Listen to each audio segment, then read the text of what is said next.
so kind. Staring out into space, asking God to hear my case. Trying to think of all things past. How long will my memory last? With purple angel, purple angel, purple angel, you're next to me. Well, hello, everyone, and welcome to Alzheimer Speaks Radio. I'm your host and founder of Alzheimer Speaks, Lori LeBay. And for those of you that are new to the show, I always like to just give you a little bit of background about who we are and why we do what we do. Bottom line, my own mother lived with dementia for 30 years, and for me, it was life-changing. And so I changed careers. She opened my eyes, my ears, and my heart to look at life differently. And I decided to dedicate my life to help connect people to resources and other voices around the world, just to make this disease a little easier to live with. I call it shifting from crisis to comfort. At our core, Alzheimer Speaks is an advocacy-based company providing multiple platforms that shift our dementia care, again, from crisis to comfort. And we do that worldwide, thank goodness to social media. And we believe that by joining forces and sharing knowledge and having everyday conversations like we're going to do today, we can help remove some of the stigmas attached to memory loss and help people continue to live with purpose.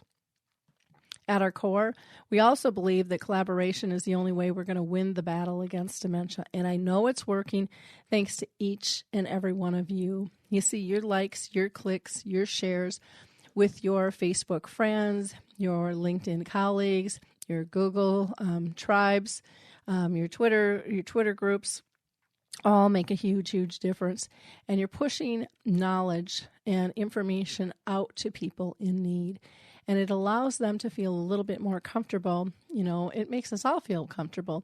The more we see something on a topic, the easier it is to kind of reach out and grab it when we're ready to. So thank you for supporting us, because you made us the number one influencer online regarding Alzheimer's, according to ShareCare and Dr. Oz. And we can't thank you enough. And we hope that you'll continue to support our efforts. Please know that we have much more than just a radio show. We have a resource website, we have a blog, we have a YouTube channel, and if you go to our main page at Alzheimer Speaks, you will also find information about memory cafes. You will find out information on Dementia Chats, which is a webinar videos where our experts actually have dementia. Today, we are going to actually talk with somebody who has dementia, and I love these conversations because this is one of the reasons I started this, was to raise everyone's voice. And Jeff Borghoff was diagnosed in March of 2016 at the young age of 51, and this is called early stage or young onset Alzheimer's disease. And since then, he has been working with great fervor with the National Alzheimer's Association as a member of their National Early Stage Advisory Group, and also with the Alzheimer's Association Greater New Jersey chapter. So today we're going to talk to Jeff and learn about his struggles, triumphs, and passions. So welcome, Jeff. Oh, it's great. Very, very nice to be here, Lori. Thank you for the introduction and for all you're doing. And Alzheimer Speaks is doing as part of your advocacy to help fight the disease. It's very nice to be here. I'm speaking to you from cold, wet, and windy southern New Jersey, and it is again, it's my pleasure to be here. Wonderful. Indeed. One of the things I want to talk to you today, Jeff, is about how did you get an accurate diagnosis? What did you have to go through?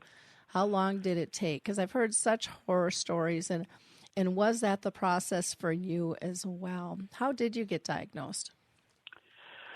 Yeah, it was very frustrating for my wife and I. We had let's see, it goes really back to a year before I was actually diagnosed with Alzheimer's disease, I had been in and out of the hospital for some intestinal viruses that had been plaguing me. And after the very last intestinal virus that I had noticed some facial twitching, and my doctors were concerned that I quite possibly could have had a stroke, and my face was drooping as well. So they were thinking possibly some Bell's palsy, or there was some neurological things going on. Mm-hmm. So at that point, I went in and I saw a local neurologist, and he had diagnosed me with temporal lobe epilepsy. So subsequently, I was basically I went along with that. Mm-hmm. Okay, I'm 51, and that's something that's come on with age. I have epilepsy now, and so I'm starting to get these little tremors and things like that, and so the doctor is prescribing all kinds of epilepsy medication for me, and nothing's working. My tremors and facial twitching and things are getting progressively worse, and it's medication upon medication. And at one point, I turned into somewhat of a zombie. Mm-hmm. My cognitive ability was completely gone, but that's one of the symptoms of the medication that he had me on. So they ran another series of video EEGs on me, and he was persistent in the fact that he was seeing some epileptic spikes in me, but he couldn't quite figure out where the tremors were coming from, because the medication should be subsiding it. So he said, I don't know what's going on. So then he said, I need to send you to a medical center. Mm-hmm. And have them figure out what's going on. So I went to another medical center. I'm not going to name any names, but I went to another medical center, and I spent about 2 or 3 weeks in that medical center, and they tried all kinds of neurological tests on me. They tested me with spinal taps. They tested me with Creutzfeldt-Jakob's disease, Huntington's disease. But they still couldn't figure out where my twitching was coming from. This sort of, like, they call it myoclonic twitching. It's Mm-hmm. this type of twitching that you would get in your legs when you're going to sleep at night. It's kind of like you're just kind of like that end of the day twitching. Mm-hmm. But for me, it was going on all day long. I mean, it just was persisting all day long, all over my body. They've got videos of me in the hospital with this twitching. It's quite elaborate. And so, at that point, they ruled out all of those, and all along the way, they kept on saying, they kept on asking me, do you have Alzheimer's in your family? And I said, yeah, my dad has Alzheimer's, and his father had Alzheimer's, and they would say, okay, but we're not going to go down that route because you're too young. Mm-hmm. We're not going to go down that route. So they continued testing me for all these other things.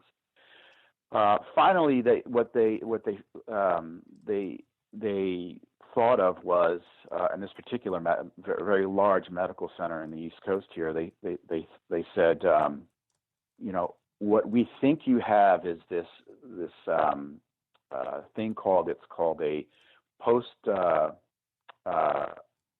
infectious myoclonus, and I'm amazed that I even remember that phrase.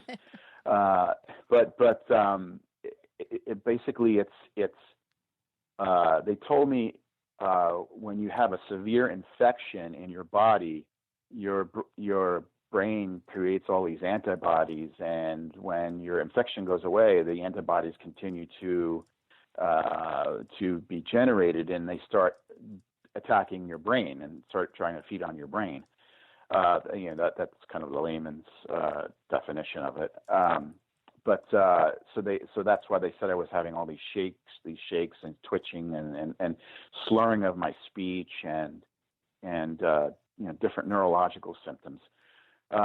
Well, he had at that point they said we're going to give you a 5 days of intravenous immunoglobulin treatment and steroids. We'll do that for 5 days, and then we'll let you out of the hospital, and I'll see you in a couple of weeks. Well, after that treatment, everything still persisted. I went back in a couple of weeks to that same specialist, neurological specialist, and he had said that, again, we've misdiagnosed you. We don't know what's wrong with you. Well, at that point, he said, go to physical therapy and read a book on meditation. Mm-hmm. And so my wife and I looked at each other, and we were just floored. We're just like, this can't be. There's got to be a reason for this, and they're just either not trained to look for it and find it, or they're unwilling to go down that path. Mm-hmm. So my wife and I said, you know what, we've got to stop with all this, and we've got to go to really the right people. And so we went to Columbia Medical Center of Neurology. And when we first met with the professors there, the doctors there, they immediately started asking all of the right questions. They had to do another spinal tap, because the original spinal tap they did with me, they didn't test for Alzheimer's, but they did another spinal tap. They tested for the Huntington's and the Creutzfeldt-Jakob again, but they also tested for the Alzheimer's this time. And they found that between my psychoneurological exam, basically a memory test exam that they had performed, and the results that came back from the spinal fluid test, they said that it's very likely Alzheimer's. Wow. So, Jeff, was that a surprise to you to hear that it was Alzheimer's? Yeah, it was. We were completely shocked, because all along for several months we had been asking the question, could it be Alzheimer's? And they had been saying to us, no, it's very unlikely. We're not going to go down that path. You're too young. We've got to look at all these other things, and then to finally, with all of these other specialists, quote unquote specialists, and I mean, I was in a medical center where I had 5 specialists and 15 residents hovering over me all day long for almost 3 weeks, mm-hmm. and none of them ever thought to test me for Alzheimer's. And so once we finally went to Columbia Medical Center of Neurology, and they would just basically looked at me and took one test and said, it's Alzheimer's, we were just completely blown away that mm-hmm. we had spent almost a year going down all of these other paths, and then then got to the right group of physicians who really knew what they were doing and basically took care of us. I can't say enough good things about Columbia Medical Center of Neurology, to be honest with you. But yeah, we were completely shocked. I remember, my wife was at work. The doctor called my wife and said, we have the results. It's Alzheimer's. Mm-hmm. And my wife called me, and she said, let me come home. I spoke to the doctor. Let me come home. We need to talk. Mm-hmm. And at that point, I really didn't know what the results were, but I knew by the sound of her voice and that she wanted to come home from work, and we wanted to go to the park. It was in the summertime, I believe. and sit on a park bench and talk about the diagnosis, I knew it was serious. And so we went, and she sat there, and she said, I spoke to the doctor, it's Alzheimer's. And I just started crying. Mm-hmm. I mean, that's all I could do at that point. But I didn't cry for long, because I knew that, whatever it was, I'm a very faithful man. I have a very strong faith in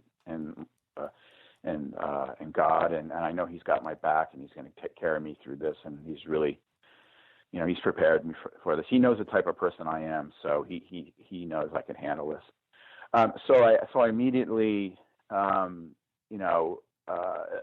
took a few days. Obviously, I needed to speak to the rest of my family about it. My wife and I, we spent time with our kids, and we have adult kids, 19, 20, and 22, and we sat down and spoke to them about it. And I spoke to my dad and my mom, who live with us. They have an apartment attached to our house, and again, my dad has Alzheimer's. And so we spoke to everybody. I spoke to my brothers, the rest of my family about it. And it's a blow. It certainly is a blow. Mm-hmm. But I encourage them to understand that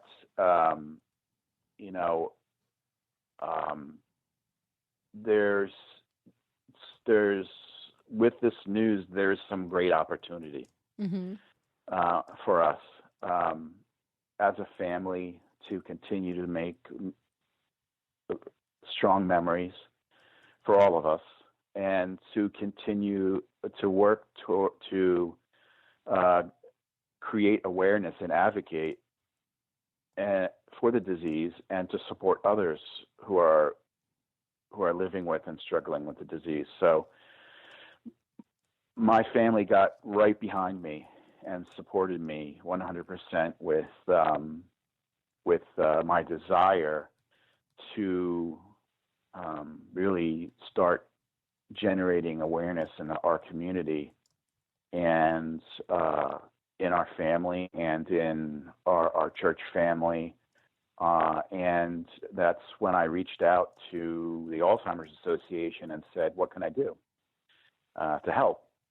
And they asked me to be a member of the early stage advisory group. And so since then, I've been working very hard and with great fervor, as you said in the intro, to raise awareness and raise funds for those of us who are living with the disease and dementia, and also to help and support caregivers of those of us living with the disease. Let me ask you this, because I kind of want to go back to the diagnosis. Did you feel relieved that they finally pinpointed what it was? Oh my goodness, yes. Yeah. I did. The worst part about everything is not knowing. Mm-hmm. That's the worst part, and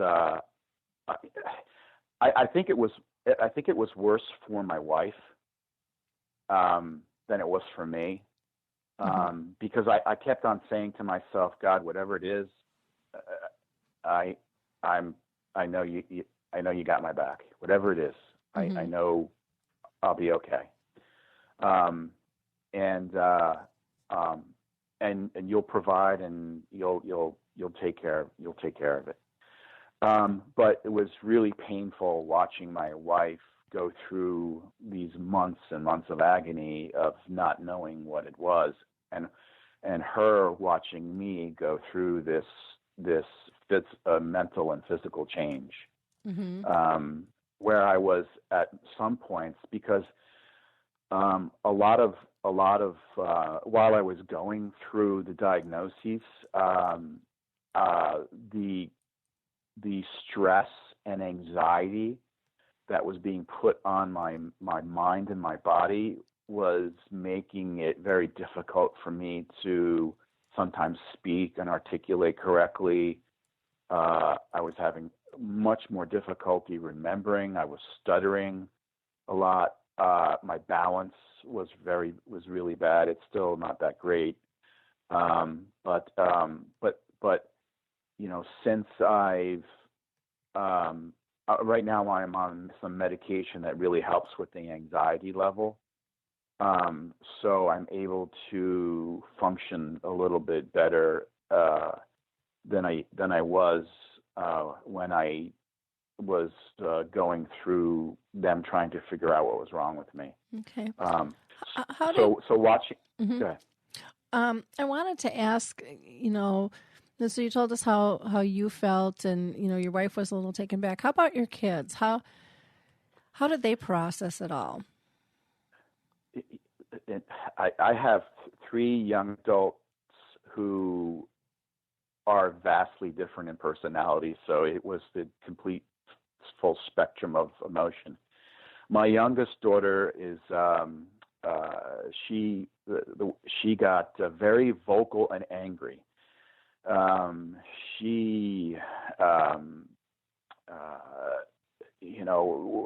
does this? How can this happen to such a nice guy? Why would God do this to such a nice guy? Those type of emotions, kind of like just yelling out. Mm-hmm.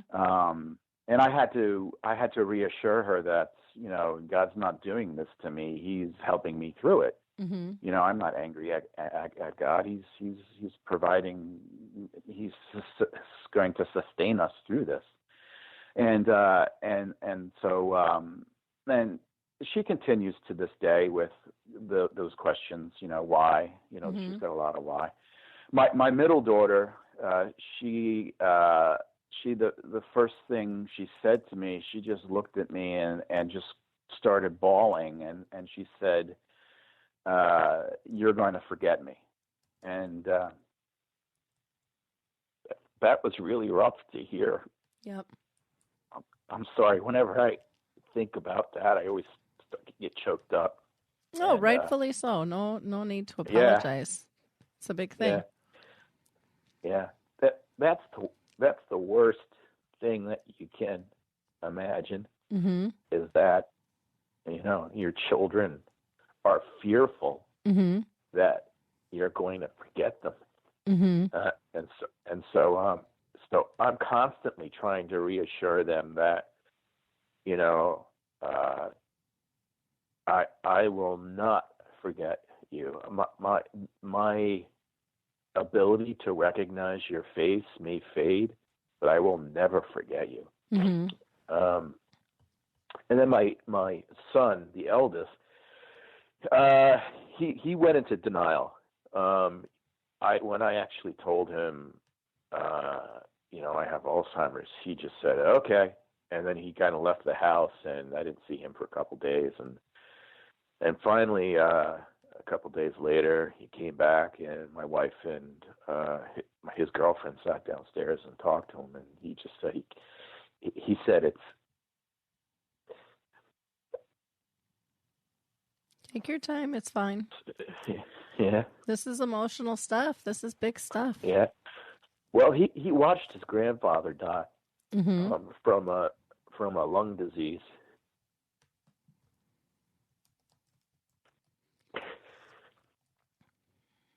And it's a hard thing for a child to think of, their parent with a chronic illness. I mean, it's got to be overwhelming. It's painful for me to think of their pain. Mm-hmm. I'm not thinking of myself right now and the sorrow that I'm feeling. I'm feeling their sorrow. Mm-hmm. And that's... I didn't expect to get this choked up, but he said, I don't think I can go through this again. Mm-hmm. And that's why he was so broken. Yeah. Yeah, that's Sorry. no need to be sorry, Yeah, Jeff. and so then he came upstairs and he hugged me and he just cried in my arms. Mm-hmm. I mean, he just absolutely sobbed. Like my shoulder was drenched, and he told me he loved me, and I said it's going to be okay. Mm-hmm. And so, but you get past those emotional days and those emotional times, and you recount and you think on the things that bring joy to your life. Yeah. And those are the things that sustain you through these more emotional and sorrowful times. Well, and you have such a strong faith. I would imagine that has really helped. And I don't care how strong anybody's faith is. We have times where we just break down, and we have to. I'm a firm believer that we have to feel those emotions. So I appreciate you being vulnerable with us on the air. Sure. And making it okay for others to feel, because some people probably listening are tearing up as well, thinking, oh my gosh, that's got to be difficult. And it's a side that people don't think of, but they need to understand the pain and the confusion and what it does to a family structure. It shakes it at its very core. And yeah, I hear the phrase often that people with Alzheimer's and dementia, they're suffering with Alzheimer's and dementia. But I can honestly say that from my perspective, I can't speak for everyone, and I won't speak for everyone. But speaking for myself, living with Alzheimer's, I'm not the one who's suffering. It's the people around me who love me who are suffering and watching me go through this. Mm-hmm. And so I actually pray more for them than I pray for myself. Mm-hmm. So yeah. Yeah, well, we want to protect our loved ones. That's kind of our role. Yeah. And Sure. And then all of a sudden, the kettle gets tipped and things have changed, and that's a big adjustment to get used to. So I really appreciate you sharing that with us. I also wanted to talk with you about how you live your daily life with Alzheimer's disease. What has changed since you got diagnosed? Well, I can no longer work. The position I had was very technical. Mm-hmm. It was a very I'll use the word cranial job, Mm-hmm. where I was actually a technical architect for a software company. Mm-hmm. And with Alzheimer's, especially the way it's affected me and the part of the brain that it's lodging itself in, is my executive functions. So my executive functions, my decision-making functions aren't that great anymore. So I had to retire. I'm on Social Security disability, and that's basically what I have now for the rest of my life. I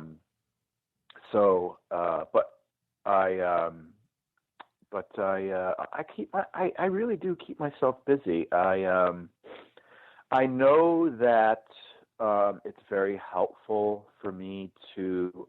I no longer drive, by the way. Okay. I can't drive. Yeah, either. It's and I willingly gave that up as soon as I was diagnosed. Mm-hmm. I just I have I like to think of myself as a person with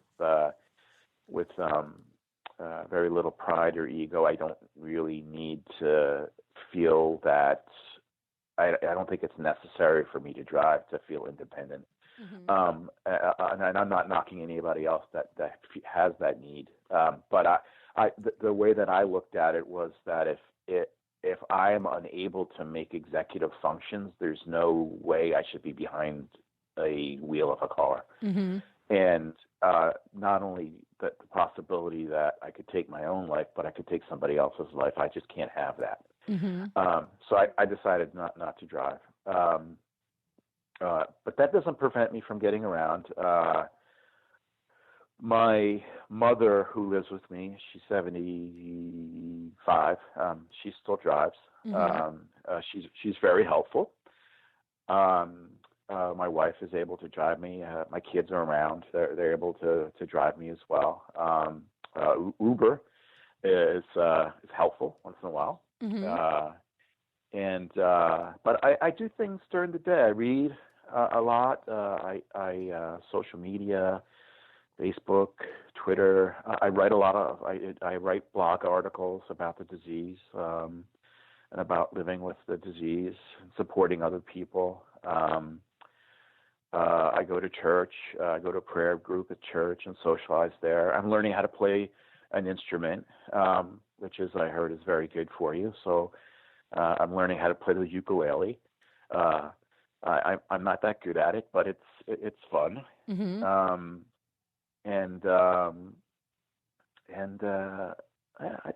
I exercise during the day. I go for walks with my wife. Do the exercise bike, and so on and so forth. That kind of stuff. So I try to keep myself busy. Well, that's good. Sure. That's good. Now, how can you speak to how this has affected your family since now you don't have your income from your job, in terms of how life is lived in your household? Oh, yeah, sure. It's I went from a very lucrative income to I think about $20-something thousand a year with Social Security disability. We're basically living in our home here with a single income, and that's my wife's. My wife's. My parents are retired. They have a Social Security income as well, but it really has affected substantially our ability to make any plans for the future. Because I'm so young, my retirement nest egg certainly isn't as big as I would have liked it to have been. So that's kind of looming over our heads right now. But we were smart when we were younger. My wife and I, we started saving for our kids' college education, I think when they were born. So we've actually been able to pay off our kids' college education through savings through that, and we're grateful for that. But with regard to our retirement and our living, it's within about a year. It's going to get really tough because I will be off of my work's supplemental short-term disability. So we're going to go quite low on the income. Yeah, it's going to be tough, but we're going to survive. We again, that's where faith comes in. Yep. Yeah. Well, that is great to hear. And again, I'm sorry if I'm asking tough questions, but I really think the public needs to hear this side of the disease. Sure. And so I appreciate you sharing your Sure. life with us. Yeah, on that. I think I can tell you that I feel fortunate that my parents are living here with us, and they're helping us with their Social Security disability with the home, and they're helping us out around the home, and we're helping them. It's the four of us helping each other out. I feel grateful and I feel blessed that my wife has a very secure job with the government, and I feel grateful for my Social Security disability. and so I really can't complain, nor should I.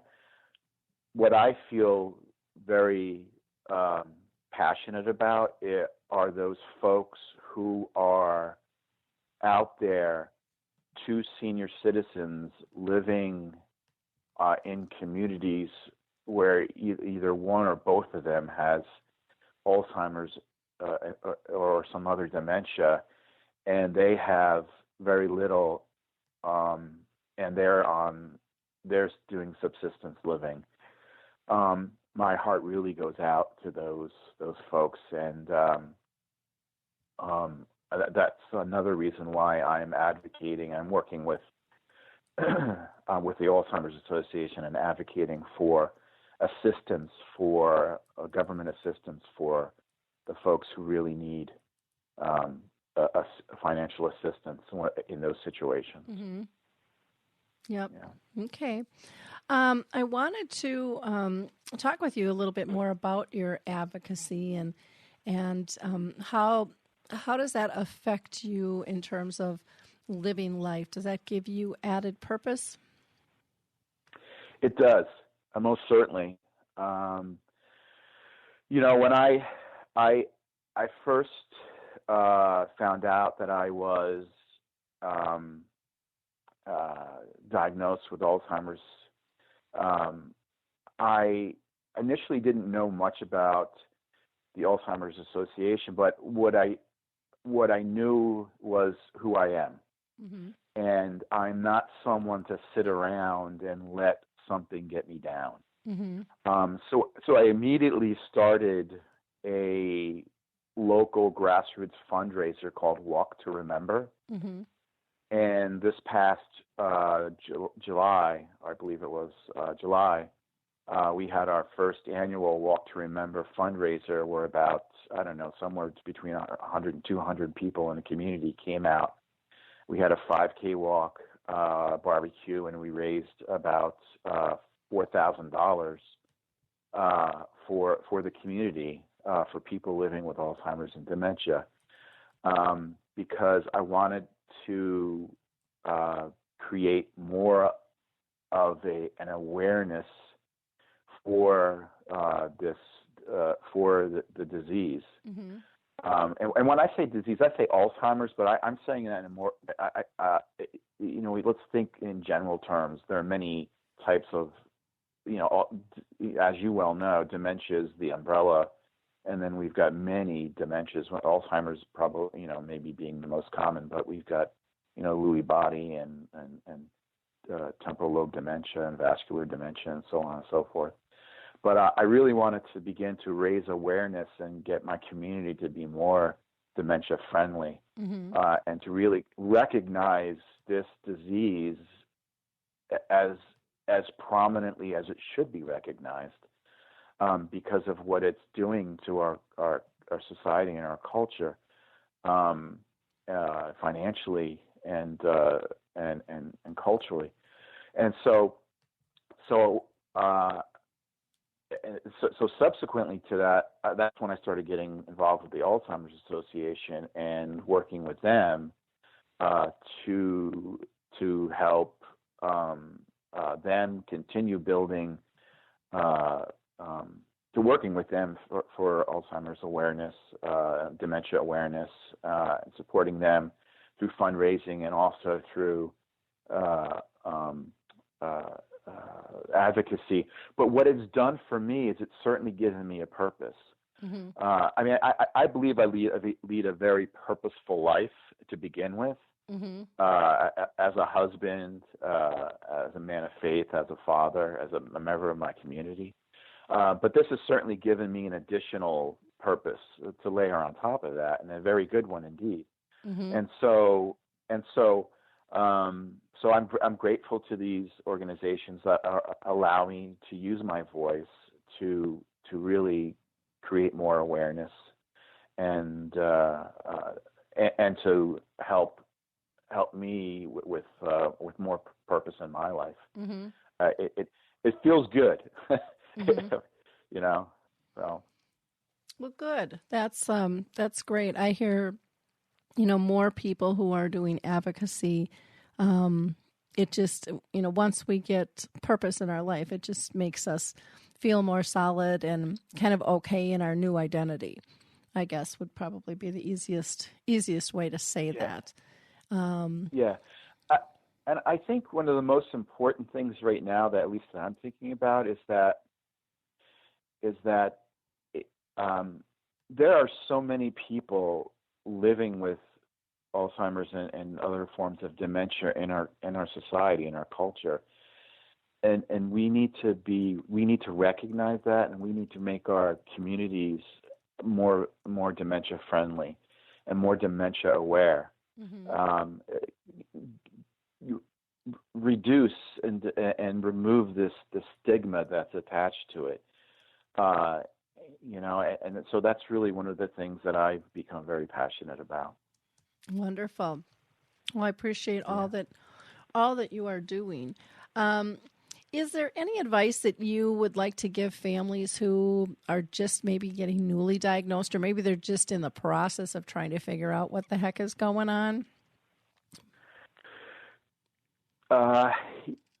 Yeah.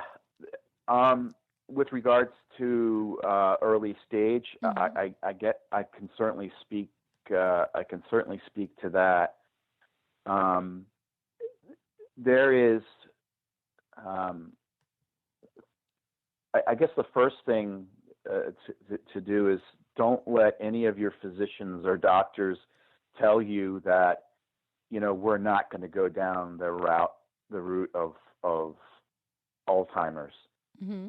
or some other dementia, because, we know the statistics. I mean, 1 in 6 people, if you look at the statistics out of the Alzheimer's Association,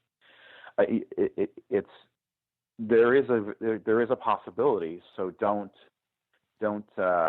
remove that from the possibilities of a possible diagnosis, especially if you're showing some signs like memory signs, cognition, being forgetful, and so on and so forth. And be diligent. Don't take no for an answer. Mm-hmm. If one doctor, I can tell you, my wife, she's a pit bull. She must have called the doctor every single day. Mm-hmm. She said, I am not going to stop calling you until you get us into this office and give us a diagnosis. Mm-hmm. And eventually that's when, the old adage, the squeaky wheel gets the oil. Mm-hmm. Don't be, don't let yourself be okay with being put on not being a high priority. Mm-hmm. Your neurological condition has every bit of priority as someone with a appendicitis or so on and so forth. So be diligent and be persistent and do whatever you can to get to that diagnosis. It's very important. And it could be time sensitive. I can tell you, my father has he's 85 years old, and they have never given him an actual diagnosis. They, based on what they see and what they have observed, they're saying that he has some sort of dementia. Mm-hmm. I don't think we should be okay with that. I think the medical community should be more diligent in saying, okay, this is what you have. Mm-hmm. And I'm really looking forward to the day when insurance companies will have a test for where we have the medical community has a test, and the insurance companies allow this test to be able to diagnose you, let's say, with Alzheimer's with a blood test. Mm-hmm. but until then, what we do have is what's called a PET scan, and that's the way that I was actually definitively diagnosed with Alzheimer's, because I went into I'm in a clinical trial right now. Mm-hmm. And being part of a clinical trial, they have to give you a PET scan, and we were actually hoping that when I got the PET scan that it was something else, but it did come back positive for Alzheimer's plaque. But I'm also looking forward to the day when the insurance companies are less reluctant to allow you to have the PET scan, because that is one test that will definitively, show that you have, let's say, an Alzheimer's type of dementia. Sure. So I think the main takeaway in an answer to your question, Lori, at least from my perspective, is to be diligent and be persistent, and don't let the specialists or the medical community not prioritize you and a diagnosis for you. Okay. Well, great. Well, I so appreciate you spending time with us today, Jeff, and sharing your story. And, the Alzheimer's Association has a lot of great resources out there, and we hope that people will connect with them. And maybe someone out there listening is going to want to get involved with the early stage advisory group as well as their local chapter. Certainly. Now, to get a hold of you, Jeff, you do have a website, which is www.borghoff.com. That's borghoff.com. You can also find Jeff on Twitter, and his email, are you okay giving that out? Certainly. Okay, is Jeff dot and then BORGHOFF at BORGHOFF.com.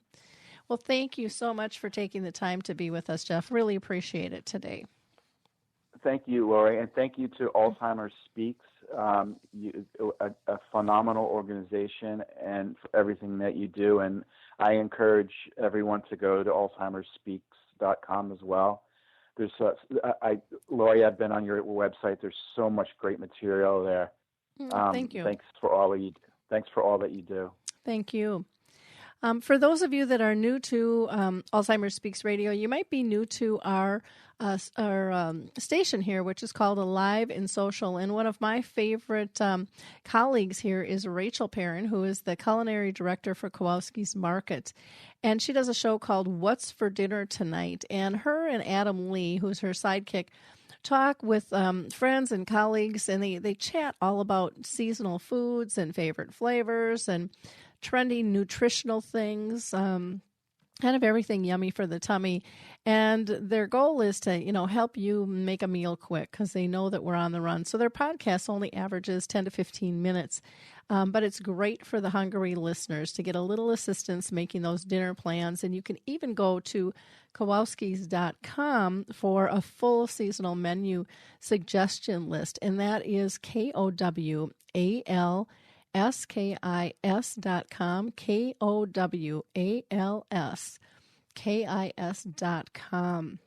I'd also like to mention some recent archives for Alzheimer's Speaks. We just had LifeSpark on, and we were talking about proven senior services for the whole person. And it's a fabulous company. We had a really interesting conversation. We also talked the other day about horse therapy for people living with dementia and how to engage. And we had a local author on who talked about the gifts wrapped in Alzheimer's. Our last Dementia Chats, which is a video interview with people with dementia, we covered moving and construction and remodeling and how all of those things, even just the conversation of those things, can affect somebody with dementia. And I think you'll find some amazing insights by our experts living with dementia.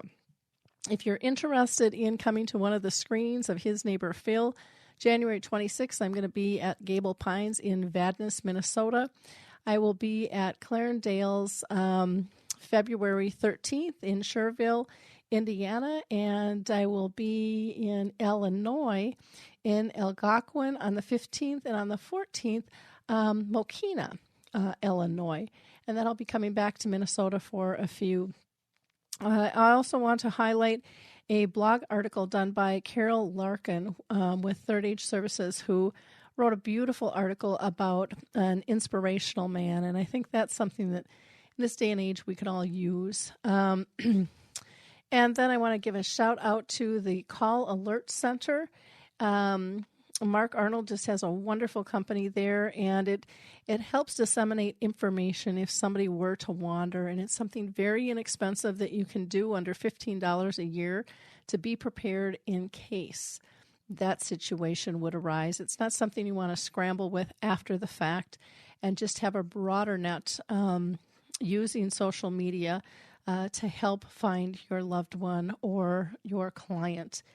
Memory Cafe directory you can find on alzheimersspeaks.com. Just go to our initiatives and projects and then scroll down to the Memory Cafes. The Memory Cafe directory on that page is provided by Dave with calendar cards. And he has, last we spoke, he had almost 230 entries, and he knows most states are represented, but we know that there's probably still more cafes out there. So we want to get them all listed. In the meantime, you have a wonderful week, and we will talk soon. Thanks, everybody. Bye now.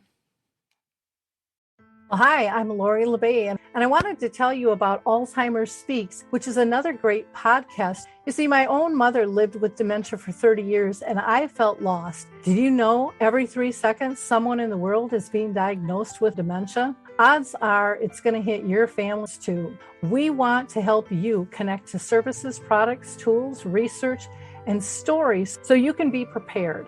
Please subscribe to Alzheimer Speaks on your favorite podcast platform.